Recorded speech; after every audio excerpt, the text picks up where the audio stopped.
We're not ready for all that yet.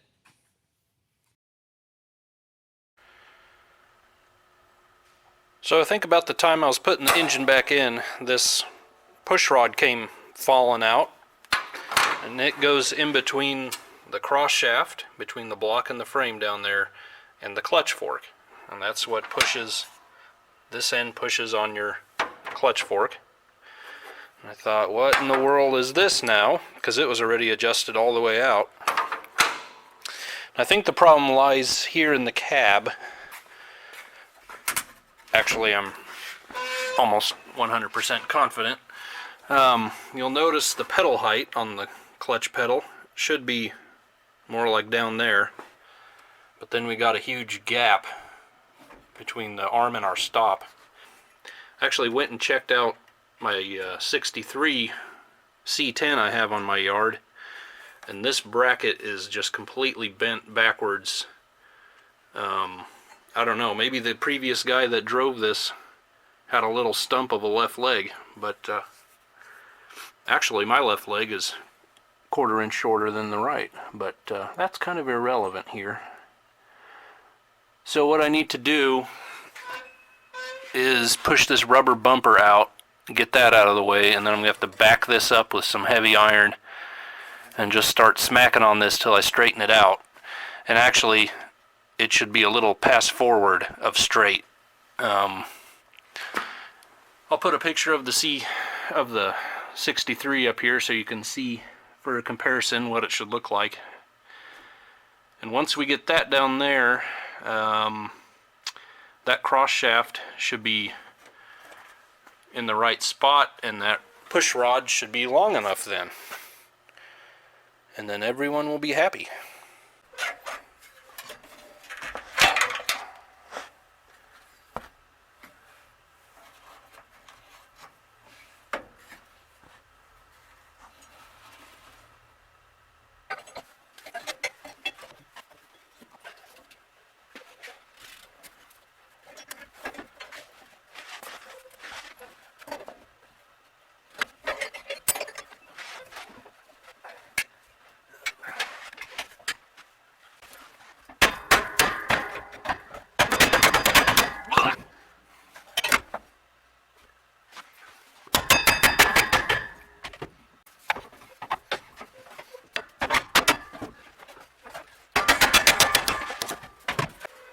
Well, we're getting there, but it did form a crack there, so I'm going to have to spot weld that, if you can see that on that bottom of the bend.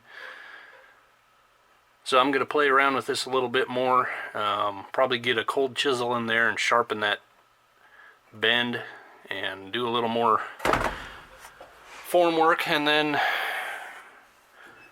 hopefully by the time we get that rubber bumper back in there, she should be squared away.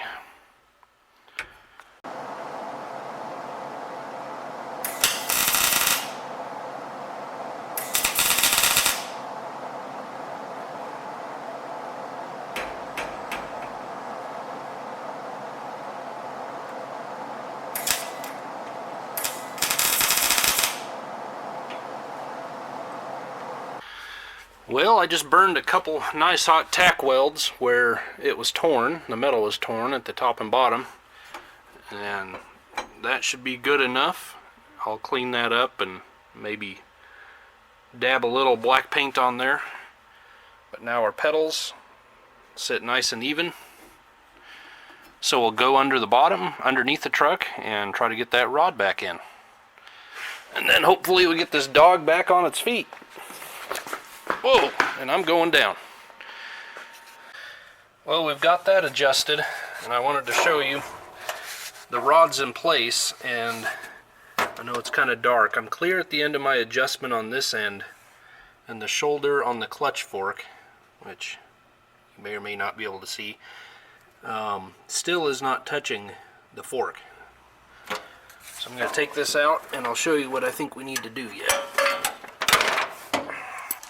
So someone in the truck's past actually had a nut slid over on the shoulder end where it goes against the clutch fork to make up a little slack there, and they must have just barely been able to get this to work.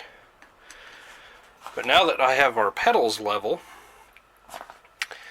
The next problem is, go on this side of the clutch shaft. So this shaft here goes above the steering column, and that's what does the action going down through the cab floor to that cross shaft on the engine block. So if you check out the pictures of the 63 at my house, this arm is pretty much parallel with this bracing. And you can see that now that we got our pedal the right height, that allowed this to move down at an angle. So I'm thinking if we get that adjusted parallel again, then that will make up the difference on the clutch end. I don't know, some guy must have had just a driving style of sliding his foot off that pedal and letting that thing bang over and over. And things just moved over time. I don't know how else you would beat that stop up on the side of the column. But let's get this taken care of, and then we'll go underneath and I'll show you what to adjust down there. Well, that's what that ends up looking like when we got her back to where it needs to be. And you just take the bolt loose, turn this down, and then you horse back down on there with 2 wrenches till the vein on your forehead starts popping out and your man muscles start quivering, and then you give her another half a turn and you're good to go. So now we'll go under the truck and we'll put that rod back in. Well, this is going to be a little tricky to show you, but we're going to do our best. So the first thing you need to do is take this return spring off the clutch arm fork. So I've got that off. I've got my pivot point in the cross shaft up here. And we're going to need to hold this rod back against, so the throwout bearing is contacting the finger springs on the pressure plate. So that just needs to be held all the way back. And then you put your pivot in at this point, and you want this nut A backed all the way off. And when your rod is all the way pushed back against the fingers, you want nut B, as they call it in the manual. I believe it was 1/4 inch, 3/16 or 1/4 from the pivot. And then you can slide that against, and then you tighten nut A down. And I guess that makes us nut T, I don't know. But we'll do this.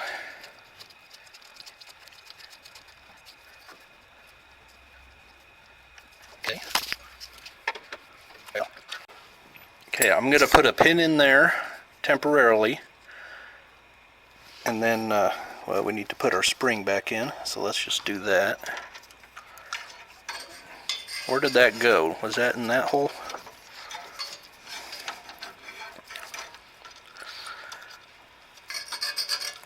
I don't know. Must have been. Hook that back on the end. Okay, that holds it tight against the shoulder, which is good. Okay, I'm going to pin in there, and then we're going to go check out our adjustment inside the cab on the pedal.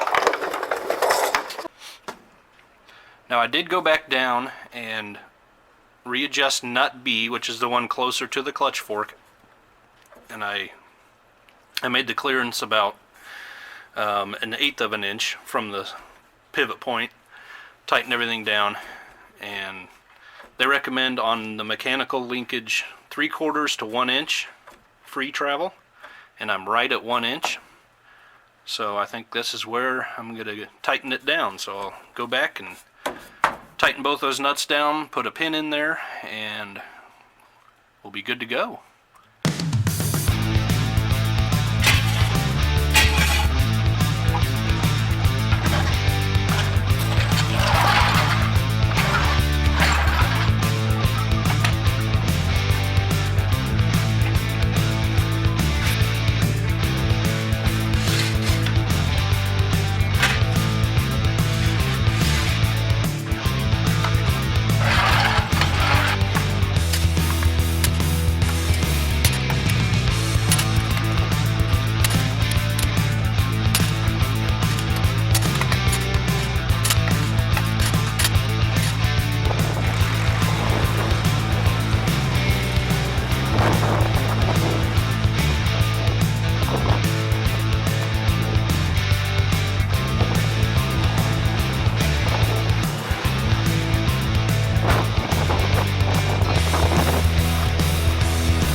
this is gonna be an adventure in itself, I have a feeling. Man, she's a torquey little devil.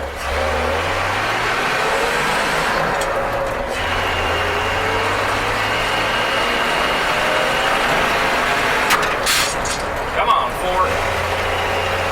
Fourth gear isn't too heavy.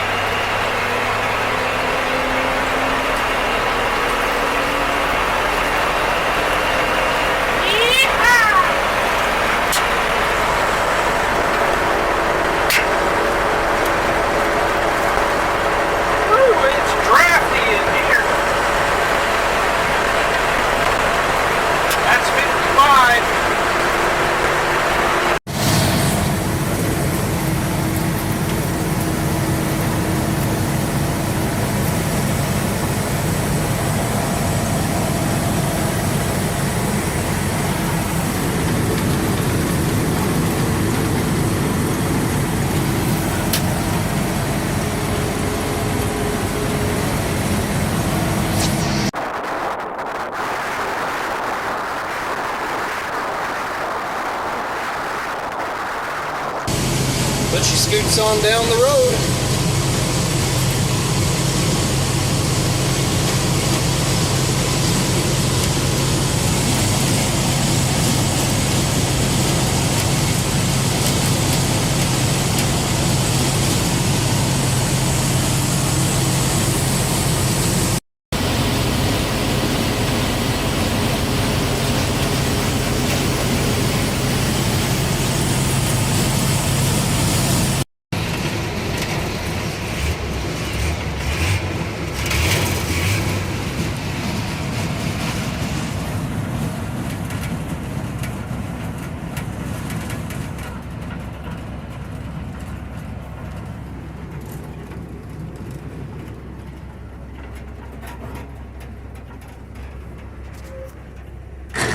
Whoa, whoa, easy, easy, easy.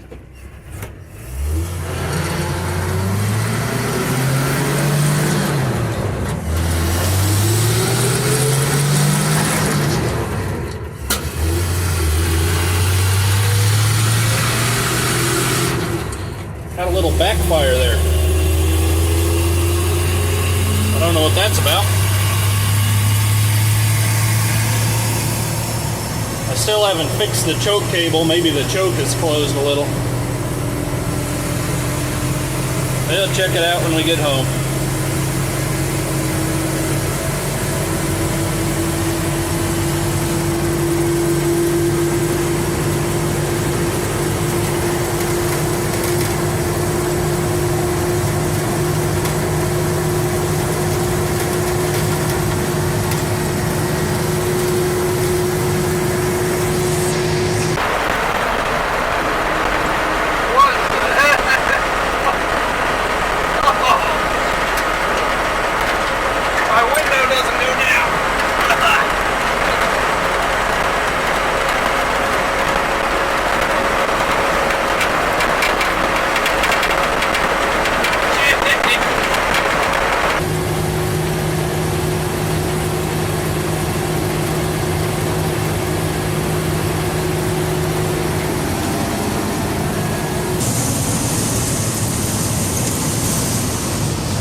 Yeah, see, here's my problem. In between Now, and when I rebuilt this thing, the spring broke for the clutch shaft, for the choke shaft, so it doesn't want to hold it open. So I will have to figure out a new one of those, and then I've got to figure out a better arrangement, and then once I do that, we'll be good to go.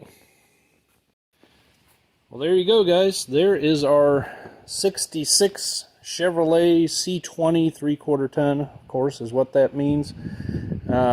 She's about as unsophisticated and unrefined as you could ever hope to find, but man, that 292, she's putting out the foot-pounds, so I say we did our job. If you're just joining us for the first time, we completely went through the 292 straight 6 here. Carburetor, completely new brakes. What else did we do? The full floating axle, but we didn't repair anything there. We just dealt with that. Cooling system, heater core, entire electrical system. Yeah. So like any of these projects, you're kind of disappointed to see it go, of course, because you've been working on it so long, and you just kind of start to like the old things. But on the other hand, it's good that they go back home so we can give our attention to something new. And believe me, we've got stuff to give our attention to. I thank you so much for joining me. Please come back and check out what else we are doing. I think I'm going to check for oil leaks. I'm going to do a manual adjustment on the brakes because the scooting backwards and mashing the pedal trick wasn't quite getting me there fast enough. Otherwise, she's ready to go back home. So thanks again, guys. I sure appreciate it.